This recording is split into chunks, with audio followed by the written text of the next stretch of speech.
नमस्कार. पुणे जिल्ह्यातील 4 लोकसभा मतदारसंघामध्ये तिसऱ्या आणि चौथ्या टप्प्यात मतदान झाले असून आता 4 जूनला लागणाऱ्या निकालाची प्रतीक्षा सर्वांना लागली आहे.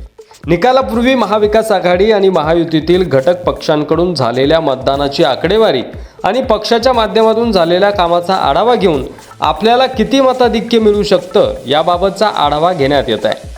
त्यातूनच पक्षाकडून विजयाची गणितं बांधली जात असून आपल्या उमेदवाराला किती मताधिक्य मिळेल याचे आडाखे बांधले जात आहे.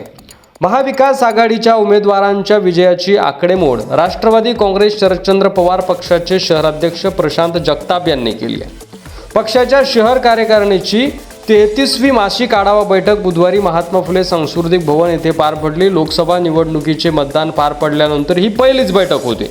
या बैठकीला शहरातील सर्व नेते, पदाधिकारी आणि कार्यकर्ते उपस्थित होते. नुकत्याच पार पडलेल्या लोकसभा निवडणुकीत महाविकास आघाडीच्या विजयासाठी पुणे शहरातील 8ही विधानसभा मतदारसंघातील कार्यकर्त्यांनी जीवाचं रान केलंय असं यावेळी सांगण्यात आलं. यातून आलेला मानसिक थकवा दूर करण्यासाठी विरंगुळा म्हणून बैठकीनंतर महात्मा ज्योतिबा फुले सांस्कृतिक भवन येथे संगीत रजनी कार्यक्रमाचे आयोजन देखील करण्यात आलं होतं आणि या कार्यक्रमादरम्यानच संवाद साधताना जगताप असं म्हणाले की या निवडणुकीत सर्व पदाधिकारी व कार्यकर्त्यांनी जीवाचं रान केलंय आणि त्यामुळं पुण्यातील महाविकास आघाडीचे उमेदवार रवींद्र दंगेकर हे 30 ते 40 हजाराच्या मताधिक्यानं विजयी होणार आहेत.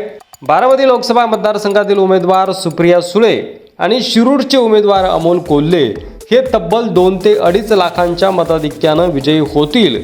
मावळचे उमेदवार सजोक वाघेरे हे देखील 1 ते 1.5 लाखाच्या मताधिक्याने विजयी होणार असल्याचा विश्वास प्रशांत जगताप यांनी व्यक्त केला आहे. आता जगताप यांची ही भविष्यवाणी किती खरी ठरतीये हे आपल्याला 4 जूनला कळेलच. मात्र यावर तुम्हाला काय वाटतंय की तुमचं मत कमेंट बॉक्समध्ये लिहायला विसरू नका. कोण जिंकणार आहे तुमच्या लोकसभा मतदारसंघामध्ये ते देखील आम्हाला नक्की सांगा. पुन्हा भेटू अशा एका पुढच्या व्हिडिओमध्ये. तोपर्यंत रजा घेतो. धन्यवाद. जय महाराष्ट्र.